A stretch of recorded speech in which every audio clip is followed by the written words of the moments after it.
চট্টগ্রামের আদালত প্রাঙ্গণ থেকে যুক্ত হচ্ছেন সহকর্মী মাসুদুল হক।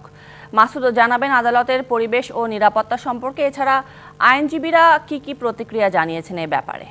আপনারা ইতিমধ্যে জেনেছেন চট্টগ্রামে আইনজীবী আলিফ হত্যা মামলার প্রধান আসামি চন্দনকে 7 দিনের এবং আরেক আসামি রিপনকে 5 দিনের রিমান্ডে নিয়েছে পুলিশ। এবং আজ বেলা 3টার পর তাদেরকে কড়া নিরাপত্তার মধ্য দিয়ে দুজনকে চট্টগ্রাম আদালতে নিয়ে আসা হয়। যদিও আজকে বন্ধের দিন, বিশেষ আদালত বসে কিন্তু এই রিমান্ড শুনানি করা হয়। এবং তাদেরকে যখন উঠাচ্ছিল আদালতে, তখন যারা সাধারণ আইনজীবী তারা আলিফ হত্যার ঘটনায় জড়িত এই দুজনের ফাঁসি দাবি করে তারা বিক্ষোভ করেছেন। একই সাথে তারা ইস্কনকে নিষিদ্ধ করার তারা দাবি জানিয়েছেন।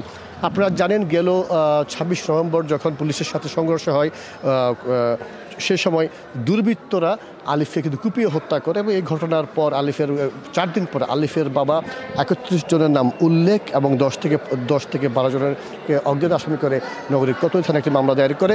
এরপর আলিফের ভাই 116 জনকে আসামি করে, অর্থাৎ আইনজীবীদের উপর হামলার ঘটনায় আরেকটি মামলা দায়ের করেছিল। মোট 6টি মামলায় এখন পর্যন্ত গ্রেপ্তার করা হয়েছে প্রায় 50 জনকে।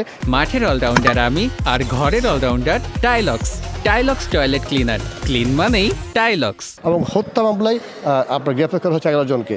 যেমনটি বলছিলাম, এখানে কিন্তু আইনজীবীরা ছিলেন, এখানে ছিলেন সেনাবাহিনী, পুলিশ, আনসার সহ র্যাব, আইনশৃঙ্খলা বাহিনীর ব্যাপক নিরাপত্তা বল ছিল এখানে। আমরা লক্ষ্য করেছি সকাল থেকে কিন্তু কোনো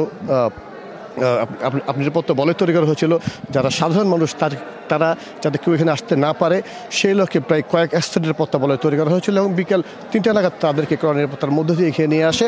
এবং তবে পুলিশ জানিয়েছে যে 7 দিন এবং 5 দিন এই 2 আসামি তারা হচ্ছে প্রধান আসামি, যারা আলিফকে কুপিয়ে হত্যা করে।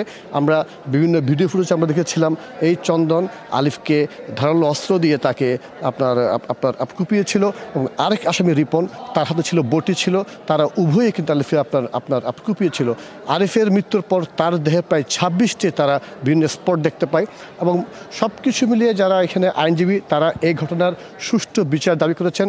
যারা এই ঘটনার সাথে জড়িত তাদেরকে যাতে দ্রুত বিচারের আওতায় এনে যাতে দৃষ্টান্তমূলক শাস্তি দেওয়ার তারা আপনার দাবি জানিয়েছে। তো যেমনটি বলছিলাম, তাদেরকে আনার পর এখন কিন্তু সাধারণ আইনজীবীরা তারা কিন্তু অনেক বিক্ষোভ করেছেন।